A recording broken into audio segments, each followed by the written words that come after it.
Assalamualaikum dulur salembur baraya salam dunya patepang deui sareng tata dan nami harja anu dina danget ieu baris ngaduikeun carpon judulna Si Emak Dukun Manten karya Ki Umbara. Mangga wilujeng ngadanggukeun.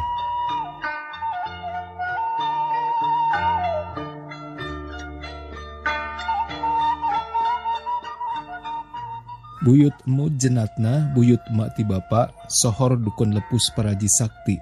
Lepus jeung sakti dina zamana. Lepusna cenah mun aya nu gering dipangmentakeun tamba ka buyut tarasok mindo daku sakali oge sok tuluy cager. Nu hayang naek pangkat, hayang diasih kudunungan, hayang beunghar, hayang ulah dipangnyandungkeun, hayang boga salaki ku jampe buyut mah tara teu kasubadanan. Kasaktianana cek embu diantarana kungsi kejadian kieu. Hiji mangsa kisuta urang Cirangrang datang lengas-lengis. Mama, kuring teh nuju papa kalesa. Usaha kitu usaha kieu mung rugel sareng rugel bae. Estu nete semplek mincak semplak, dugi kamuluntu teu gaduh rompok-rompok acan. Ayeuna teh saanak pamajikan nyiruruk di emper batur.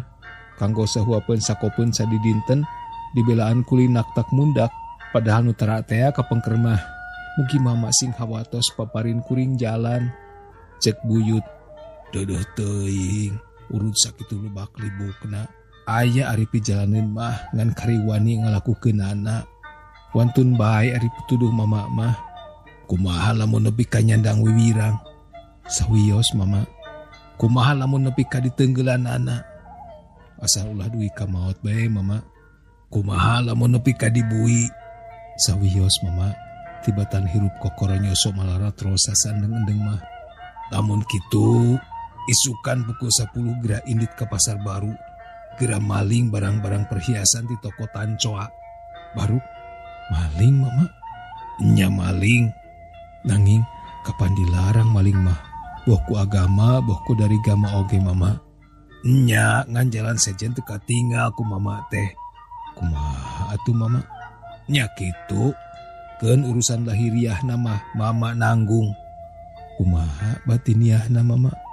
Tamah tanggungan anu ngalakukeun. Poe isukna kira-kira pukul 1 kisuta datang di renghap-renghap bari meus-meus nyoreang ka tukang. Sadatang-datangan burulu bae ngaluarkeun perhiasan emas berlian tina sakuna dihareupeun buyut. Ku buyut emud buru-buru diwadahan kana kanjut. Kanjut teh kantong tina lamak sanes cawokahnya. Sanggeus talina dicangreudkeun sok dibikeun ka kisuta pokna. Buru-buru alungkeun ka balong. Karek ge kisuta unggah deui ka tepas tas ngalungkeun kanjut ti balong. Can diuk-diuk acan ngan burudu we polisi salimaan-limaan. Teu tatapasini deui. Krewek kisuta ditangkap dibangkol tuluy dibawa ka kota.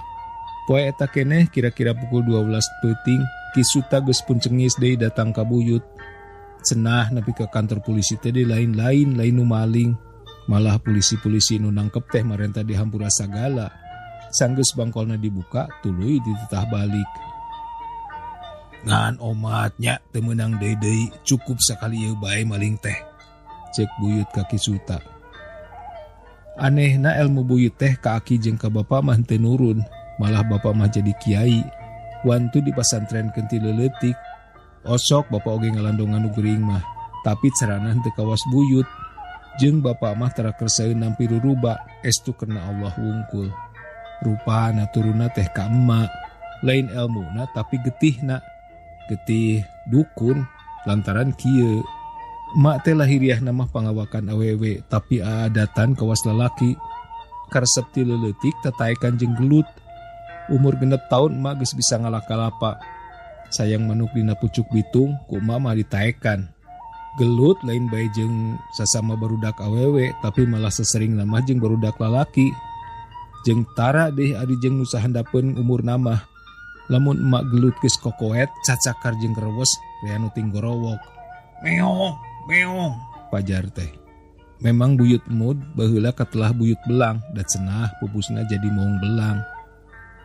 Boga bapa jadi kiai, mama tara ngaji tara salat.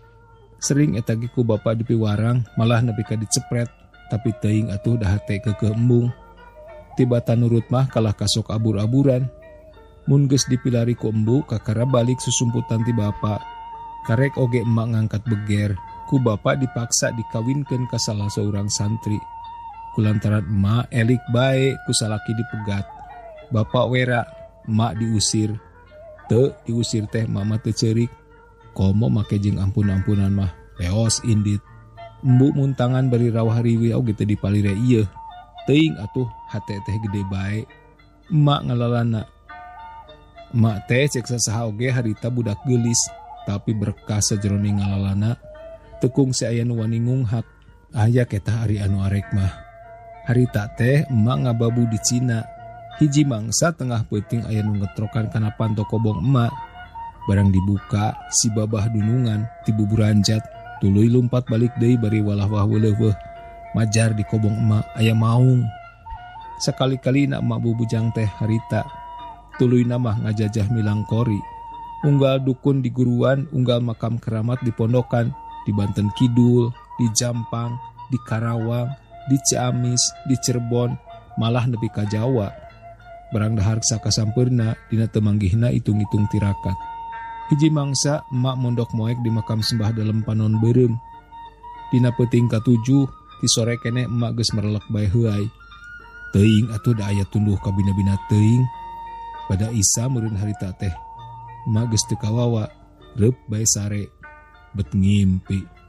Di dituna teh emak ditikah ku Sembah Dalem Panon Beureum tea. Rarameanana oge 7 poe 7 peuting. Arinyah beunta tengah peuting ngowong-ngowong. Di makam poek mongkleng buta rajin teka tinggal curug-curug acan. Keur kitu ujug-ujug bray bae dihareupeun aya cahaya ngabelenong. Beuki lila beuki ngagebur. Ku emak dirontok. Horeng ngagebur teh keris luk 7. Emak bungah taya papadana. Geus hasil kitu mah tuluy mamuka praktek. Praktek ngadukun. Tekung sisa tahun emak geus sohor dukun wacis. Nu menta dipangnyerangkeun, nu menta tamba, nu jomlo hayang lakian, nu diperkarakeun hayang bebas, kabeh oge cenah di ari jabah. Usum nomer emak mere kode. Cenah kode emak mah teu aya nu teu jitu. Eta kabeh ku karamatna keris tea. Nu menta tamba dibere cai panggeuman keris. Nu menta dipangnyerangkeun imahna dikurilingan bari ngupat ngapit keris. Nu menta nomor disina nempo gelas isi cai nu diancloman eta keris. Mun aya pamenta nu berat-berat, emak nyambat Sembah Dalem Panon Beureum supaya nyurup ka emak sina langsung dialog jeung nu menta tulungna. 3 tahun jadi dukun, tina ruruba teh emak geus bisa meuli imah leutik-leutik bae mah. Atuh koma nu dibadari nomor mah ari marere ka mah teh puluhan rewu. Cuman haritanya. Anu sok daratang merentah tulung ka emak lain bae anu arawam, tapi rereana mah jelema anu baroga ngaran. Gegeden jeung ahli agama oge teu kurang-kurang. Padahal piraku teu tararangeun yen nu dipuhit ku emak teh kapan keris jeung karuhun. Geus 20 tahun emak ninggalkeun lembur.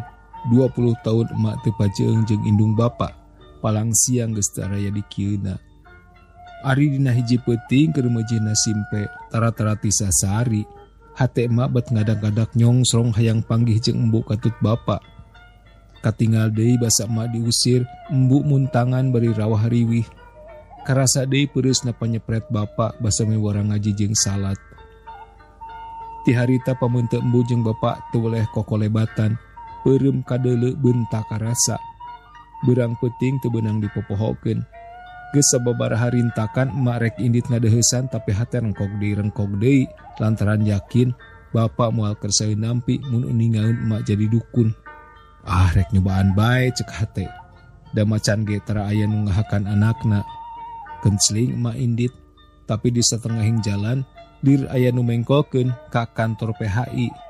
Emak nanyakeun kumaha cara-carana daftar munggah haji. Cek hate manaha teuing bungaheun anak embu jeung bapa mun emak ngadeuheusan teh geus make mudawaroh. 3 bulan ti harita emak indit ka Mekah kana kapal udara. Inget tahun tukang aya kapal udara haji anu murag. Salila ieu sasateu lesut ngakewek keris Sembah Dalem Panon Beureum pikeun panulak bala ingetan teh. Turun tina kapal di Jeddah, biwir emak embut. Alhamdulillah salamet. Nuhun Gusti. Geus nepi ka imah Syekh Pangrereban, emak katetangko teteng neangan keris, weleh teu kapanggih. Padahal welan tadi teh diasupkeun kana tas kulit anu teu lesot-lesot dicecekel. Peutingna emak ngimpi dipirak ku Sembah Dalem panon beureum. Pokna teh, ayeuna mah geus lain-lain deui. Leungit Sembah Dalem jol bapa bari nyepeng sirah emak saruna dihampura ku bapa. Nepi ka emak balik deui ka Jawa, keris teh teu kapanggih deui. Cek sasaha oge emak teh awewe bedang. Geus dicaritakeun ku emak yen emak teh keur budak resep gelut, kajen gelut eleh jeung beungeup barengep. Emak mah tara ceurik. Waktu emak diusir ku bapa, emak ge henteu ceurik. Dina sajroning ngalalana kajen teu manggih sangu aya mingguna, emak mah tara ceurik. Hate emak teuas kawas batu. Tapi waktu emak mimiti pisan netepan di Masjidil Haram, netepan subuh harita, sabada aweh salam, awak ngadak-ngadak ngadeg-deg, hate ngageter, cipanon nyurucud teu karasa, dada kebek ku rasa rumasa. Rumasa gede dosa, hirup syirik saendeng-endeng. Gumuruhna sora doa galura manusia nuker tawaf ngurilingan Ka'bah. Gumuruhna sora takbir umat nuker lalumpatan bulak-balik antara Bukit Sofa jeung Marwah, ngahandaru dina dada emak, mupus bersih kepercayaan emak kanu lain-lain. Emak yakin sarta nyakseni, teu aya nu wajib disembah anging Allah Subhanahu wa Ta'ala, jeung Kangjeng Nabi Muhammad teh utusanana. Balik ti tanah suci, emak dipapag ku Cisoca Embu, Cisoca Kabagjaan. Manahna teuing nikmatna hate mun bapa kasampak tacan mulih ka rahmatullah. Ayeuna emak dukun Erpol nu keur diajar tobat.